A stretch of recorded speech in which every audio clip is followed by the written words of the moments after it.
Salut les topiens! Certains d'entre vous le savent, je suis assidûment l'avancée des travaux du prochain parc Universal Epic Universe. Pour ceux qui en auraient jamais entendu parler, c'est la plus grande nouveauté attendue en Floride pour 2025. Un projet dévoilé en août 2019, mais qui avait pris du retard en raison de la pandémie, mais dont les travaux ont repris, et ce depuis mars 2021. Un projet titanesque que je mentionne souvent d'ailleurs dans mes vidéos qui font allusion à Disney. Universal Epic Universe fait que les parcs Universal deviennent un challenger très particulier, puisque jusque-là, il n'y avait que 2 parcs Universal plus un parc aquatique. Là, ça fera donc 3 parcs à thème plus un parc aquatique, des hôtels en plus. Bref, Universal devient le resort que Disney était il y a de ça quelques années. Un challenger très sérieux, un chantier titanesque et surtout un projet qui promet d'être avant-gardiste, puisque très souvent Universal présente ce projet comme étant à la pointe de la technologie, et puis aussi avec l'arrivée de licences emblématiques, certaines déjà utilisées dans les parcs Universal, d'autres qui vont faire leur arrivée pour la première fois en Floride. Tout ça sur un espace de plus de 300 hectares avec 14 000 employés qui devraient bientôt débarquer dans ces parcs. Universal communique très peu sur tout ça, et donc c'est grâce aux prises de vue aériennes qu'on peut en savoir plus sur ce qui se passe dans ce parc. Et donc depuis quelques jours, on voit fleurir sur les réseaux sociaux des images, notamment du compte Twitter Björk Construct, qui permet de voir concrètement où en sont les travaux. Mais d'abord, avant de se plonger dans ces images aériennes, il est important de se rappeler de la thématique de Epic Universe. Epic Universe qui vraisemblablement sera un parc qui sera d'abord dédié à l'astronomie, aux constellations. Et donc il y a plusieurs zones thématiques qui rendent hommage à ces univers. Il y a un côté un peu steampunk d'ailleurs aussi dans la thématisation. Autour du hub graviteront, un peu comme des planètes, ces univers. Et on sait déjà, et ça a été confirmé par des dirigeants d'Universal, que le Super Nintendo World va débarquer à Universal Epic Universe, mais dans une version un peu particulière, et vous le verrez après sur les images aériennes. On sait aussi qu'il y aura une zone sur l'univers des méchants Universal, qui pourrait s'appeler Universal Classic Monsters, ou tout simplement Dark Universe. On sait qu'enfin il y aura un land sur l'univers de Dragon, la saga d'animation Dragon qui est cultissime et que je vous encourage à voir pour ceux qui ne l'auraient pas encore vu. Bien entendu, il y aura aussi le Wizarding World, mais là aussi sous une forme un peu particulière, puisqu'on va quitter pour la première fois l'univers britannique. Et je vous propose qu'on commence à regarder dès maintenant les images aériennes, et on va commencer par le Super Nintendo World. C'est plus facile en fait de comprendre comment fonctionne le Super Nintendo World, parce que déjà 2 versions du Super Nintendo World sont déjà ouvertes, une au Japon, une en Californie.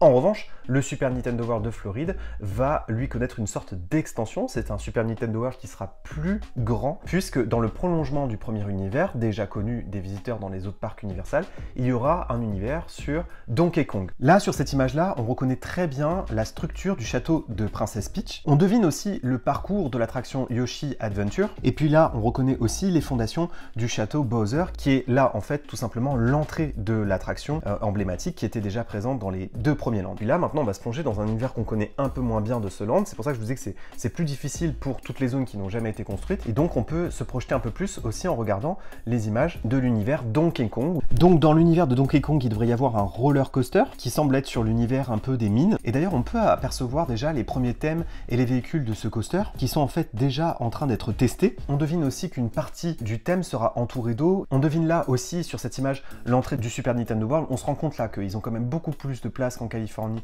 et qu'au Japon, donc l'entrée semble un peu plus grande, mais c'est toujours bien par le tuyau qu'on va passer pour entrer dans le land. Donc voilà pour le Super Nintendo World qu'on connaît déjà en partie, mais qui sera donc une version XXL que j'ai très hâte de découvrir, puisque l'univers de Donkey Kong est quand même un univers plus sur l'aventure, l'exotisme. C'est un univers assez riche visuellement qui va faire que ce Super Nintendo World sera forcément plus intéressant que les autres. Donc il y a beaucoup d'attentes sur ce roller coaster Donkey Kong et sur cet univers. Je vous propose maintenant qu'on passe au Dark Universe, au Universal Classic Monster, cette zone dédiée à l'univers des méchants. Alors là, pour le coup, c'est très difficile de se projeter parce qu'on ne sait pas encore quels seront les thèmes ni les personnages associés à tous ces univers. Et en fait, il faut le deviner et il faut parfois se fier à quelques rumeurs qu'on voit ici ou là sur les réseaux sociaux. Et depuis quelques temps, on voit se dessiner une sorte de coaster assez familial, un spinny coaster qui serait peut-être lié à l'univers du film La Nuit du Loup-Garou, parce que en fait on est là dans un univers des monstres Universal, mais ils ont choisi d'explorer les monstres Universal des années 50, des années 60, et La Nuit du Loup-Garou est un film sorti dans les années 60, peut-être même aussi des années 30, puisque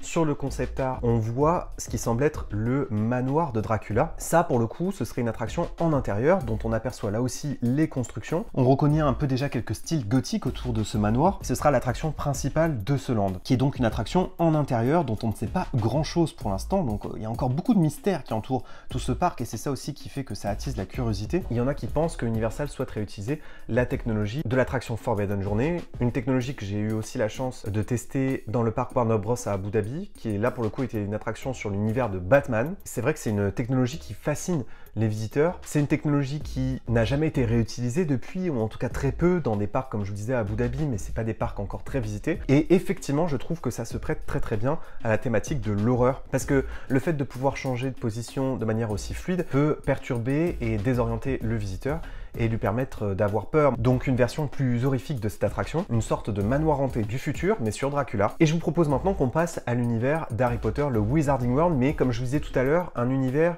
qui sera pas tout à fait semblable à celui de Island of Adventure et du premier parc Universal en Floride. En fait, on va quitter l'univers britannique pour la première fois, et ce sera plutôt l'exploration d'une autre ville, de Paris. On découvre quelques images qui font penser à des immeubles haussmanniens, on devine une structure qui semble être en fait le Sacré-Cœur en perspective forcée. Il y a un espèce de show building impressionnant qui est gigantissime, qui je me demande même d'ailleurs est peut-être plus grand que le show building de Rise of the Resistance, qui sera donc l'attraction principale du land, une attraction dédiée à l'univers des ministères de la magie, puisque là on est du coup dans la zone du ministère français de la magie, et cette attraction serait donc une attraction avec les fameux ascenseurs du ministère de la magie qui nous conduirait jusqu'au ministère de la magie britannique. Donc dans l'attraction, on retrouverait sans doute l'univers d'Harry Potter, puisqu'on se rendrait vers le ministère britannique de la magie. Et juxtaposé à ce show building, il y a aussi un théâtre. Des théâtres, il va y en avoir plusieurs, des salles de spectacle, il va y en avoir plusieurs d'ailleurs dans ce parc. Il y en a une aussi dans l'univers de Dragon. Il me semble qu'il y en avait une également prévue dans le Dark Universe. Et puis, Universal sait que son Wizarding World est très très populaire et c'est des zones qu'ils étendent